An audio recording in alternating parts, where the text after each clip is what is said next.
আমার সারে করে রিক্সা ড্রাইভার, ভ্যান ড্রাইভার, প্রতিবন্ধী, আবার ওই যে মাদ্রাসা ছোট ছোট ফিস্তি বলা ভাই অনেক হলো না, শখ করে একাই ভাত কামুটিয়া নেই। আচ্ছা আচ্ছা, এটা কি আগে থেকে আপনি ফ্রি খাওয়াচ্ছেন? হ্যাঁ, এটাই রিসেন্টলি খাওয়াচ্ছেন 18-19 দিন ধরে। 18-19 দিন যাবত যখন দেই বেয়ার বেশি হইতাছে টিয়ার আমাদের জায়গা নাই, তখন আস্তে আস্তে খাবিয়া কমাই। মিজানের বুফে ভাতের হোটেল, সেই ভাতের হোটেলের এখানটায় প্রচুর পরিমাণে উপচে পড়া ভিড়। সেই মিজানের হোটেলকে কেন্দ্র করে ঠিক তার পাশেই আরেকটি হোটেল গড়ে উঠেছে, তার সেই রেস্টুরেন্টের নাম হচ্ছে যে বসে বসে খান। তো আমরা সেখানটায় নিয়ে যাচ্ছি। সেই রেস্টুরেন্টের খাবারের সেই রান্না কেমন, স্বাদ কেমন এবং তরকারির দেখতে কেমন, কালার কেমন, আমরা একটু কথা বলবো। আপনারা দেখছেন যে সেই বসে বসে খান। আমরা সেই হোটেলে এখন চলে আসছি। সেই কম্পিটিশন, সেই মিজানের হোটেলের দামই 100 টাকা দাম। আপনারা দেখছেন যে পার প্লেট ভাত যত খেতে পারেন, সাথে আছে লাবড়া, সাথে আছে আনলিমিটেড ভাত, এবং আপনারা দেখছেন যে সেই 100 টাকার পরিমাণের সেই মাংস, আলু, ঝোল দিয়ে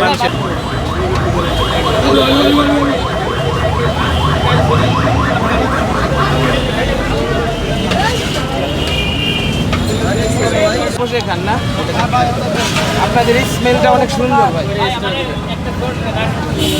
এই সিস্টেম কি একই নাকি ভাই? এ ভাই সিস্টেম এক, খালি আপনারা খালি তুল্লা দেন আর বসে বসে খান। 14 দিন হয়েছে আমার। আপনারা কি মনে করছেন সেই মিজানের হোটেলে যারা না, আমরা মিজান ভাই দিছে, এ কারণে মিজান ভাই দেখাতে দিছে যে অনেক কাস্টমার এসে এখানে ফিরে যায়, খাইতে পারে না, এই কারণে আমরা এখানে দিছি যাতে সবাই দুইটা এসে খাইতে পারে, অনেক দূর দূরান্ত থেকে এসে খাইতে পারে, এটাই। মিজানের রান্নার স্বাদ আর আপনাদের রান্নার স্বাদ, আমরা মনে করি তার স্বাদ তার কাছেই ভালো, আমাদের স্বাদ আমাদের কাছেই ভালো। এখন কোনটা কি এটা আমরা ফাইনালি বলতে পারবো না, কিন্তু আমরা মনে করি আমরা যেটা করি সেটা আমাদের কাছে অনেক ভালো, আর সে যেটা করে তার কাছে অনেক ভালো, বুঝছেন? আমাদের আমার খাবার খেয়ে তারা অনেক ভালো বলে যে অনেক স্বাদ হয়েছে, বাসা বাড়ির মতন খাওয়ান হয়েছে, এটাই তারা বলে যে বাসা বাড়ির খাওয়ানোর মতো। আমরা এখানে কাটে পাকাই, কাটে আমরা যতদূর সম্ভব সবসময় সুন্দর স্বাদ করার জন্য চেষ্টা করি।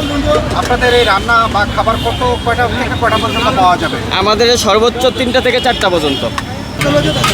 দর্শক, আপনারা দেখছেন কি সুন্দর মাংসের কালার, এক পিস মাংস এবং আলু দিয়ে এবং ডাল আর আলু লাবড়া দিয়ে আপনারা দেখতে পাচ্ছেন, এবং আনলিমিটেড ভাত এবং লাবড়া যে যা খেতে পারে। প্যাকেজ সেই মিজানের মতোই একটি প্যাকেজ চলছে 100 টাকার পাশে, 100 টাকার একটি প্যাকেজ চলতেছে। আপনারা দেখছেন যে সেই মিজানের হোটেলের পাশে কেন্দ্র করে, কিন্তু তারা বলছে যে বসে বসে খান। তারা বলছে যে আসলে মিজানের হোটেলে এত পরিমাণে ভিড় হয়, কেউ যেন ফিরে না যায়, সেই জন্যই তারা এখানটায় দিয়েছেন আরেকটি রেস্টুরেন্ট। আপনারা দেখছেন যে মাংসের গন্ধ, স্বাদ আসলে অন্যরকম একটি। এখানে আসলে আসলে বাসাবাড়ির যে এটি খাবারের যে ফ্লেভার, সেই ফ্লেভার আপনারা এখানে পাবেন। খুবই সুন্দর, এবং সকল শ্রেণী মানুষ এখানে এসে, বাইকে করে এসে, গাড়িতে করে এসে এখানে এসে তারা এখানে খেয়ে যাচ্ছেন এবং তৃপ্তির সাথে খাচ্ছে। ঢাকা শহরের আমাদের খাওন যেই খাই সে অনেক বলে যে একবারে বাসা বাড়ির মতন খাওন, অনেক সুন্দর হয়। আরে আমরা বসে বসে খাই, এই কারণে দিচ্ছি যে একটা মানুষ খাইতে বসে বারবার উঠে আসাটা বিরক্ত লাগে, এজন্য আমরা একটু হেল্প করি তাদের। এই কারণে হ্যাঁ, আমরা একটু দিয়ে দিই যাতে একটা মানুষ খাইতে বসলে তাকে আর উঠা না লাগে। এই কারণে আমরা একটা মানুষকে বসাই সুন্দরভাবে একটা খাওয়ার পরিবেশ করতে পারি, সেই ব্যবস্থাটাই আমরা সবসময় করি।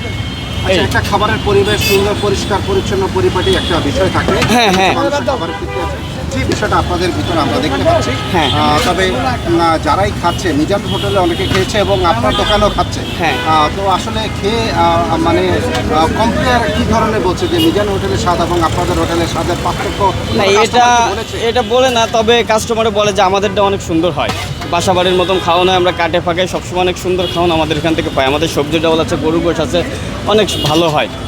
সবাই বলে, আপনি এই যে কাস্টমার পিছনে অনেক আছে, তাদেরকে স্টেটাস রিভিউ নিয়ে দেখেন, তারা বলবে ইনশাল্লাহ আমাদের স্বাদটা অনেক ভালো। আর আমরাও সবসময় চেষ্টা করি আরও বেশি স্বাদ করার জন্য, যাতে লোকজন খেয়ে বিরক্ত না হয়, কেউ রাগ না হয়, সেজন্য খেয়ে আরেকবার আমাদের এখানে আসে। এই যে 100 টাকার প্যাকেজে এত সুন্দর খাবার আপনারা দিচ্ছেন, পরিবেশন করছেন, মানুষ খাচ্ছে, সেখান থেকে এটা আসলে কতদিন আপনারা কন্টিনিউ করতে পারবেন? আমরা এখানে যতদিন এটা তো আমাদের কোনো মালিকানা জায়গা না, এটা সরকারি জায়গা, আমরা যতদিন এখানে বসতে পারবো ততদিন আমরা করবো। এতে কি আপনারা আসলে টিকতে পারবেন এই মানের খাবার দিয়ে, এই এই টাকার ভিতরে আপনারা কি দিতে পারবেন? আমাদের লাভটা প্রফিটটা আমরি বেশি থাকে না, কিন্তু আলহামদুলিল্লাহ যা হয় তাতে আমরা এইভাবে চললে আমরা চলতে পারবো, সমস্যা নাই। এভাবে চললে আমরা চলতে পারবো, সমস্যা নাই। তাহলে 100 টাকার প্যাকেজে আপনারা বলছেন যে ফুটপাতে যারাই খাচ্ছে, অন্যান্য রেস্টুরেন্ট চাইলেও কিন্তু এই টাকায় খাওয়াতে পারে মানুষকে। হ্যাঁ, এই যেভাবে চলতেছে এভাবে চললে ইনশাল্লাহ আমরা চলতে পারবো, আমাদের সমস্যা হবে না। হয়তো আমাদের লাভটা কম হয়, তারপরও আলহামদুলিল্লাহ অনেক হয়। লাভ কম সেল বেশি। তাহলে ঢাকা শহরে বিভিন্ন জায়গায় মানুষ কি পারবে এইভাবে দিলে? আসলে তারা হ্যাঁ, মানুষ চাইলে, মানুষ চাইলে, সাধারণ মানুষের জন্য চাইলে মানুষ অবশ্যই পারবে, অবশ্যই পারবে। আপনারা কি পার্সেলও দিচ্ছেন? দর্শক আপনারা দেখছেন সে পার্সেলও নিচ্ছে সেই খাবার, সেখান থেকে পার্সেল 100 টাকার প্যাকেজের সেই খাবার আপনারা দেখছেন যে ভাত, মাংস বসে বসে খান। এই রেস্টুরেন্টের নাম হচ্ছে বসে বসে খান। বিভিন্ন পেশার মানুষ, বিভিন্ন শ্রেণীর মানুষ এই রাস্তার পাশে বসে তারা শখ করে তারা এই খাবার, মুখরোচক খাবারের একটি স্বাদ নেওয়ার জন্য তারা এখানে আসেন। সকল মানুষ এখানে এসে খাচ্ছেন। আপনারা দেখছেন যে যে যেখানে পারছে সেখানে বসেই মেইন সড়কের উপরে রিক্সাতে বসে খাচ্ছে। আপনারা দেখছেন যে সেই বসে বসে খানের সেই গরুর মাংস, ভাত এবং লাবড়া দিয়ে 100 টাকার প্যাকেজে সেই খাবার খাচ্ছে। আপনারা দেখছেন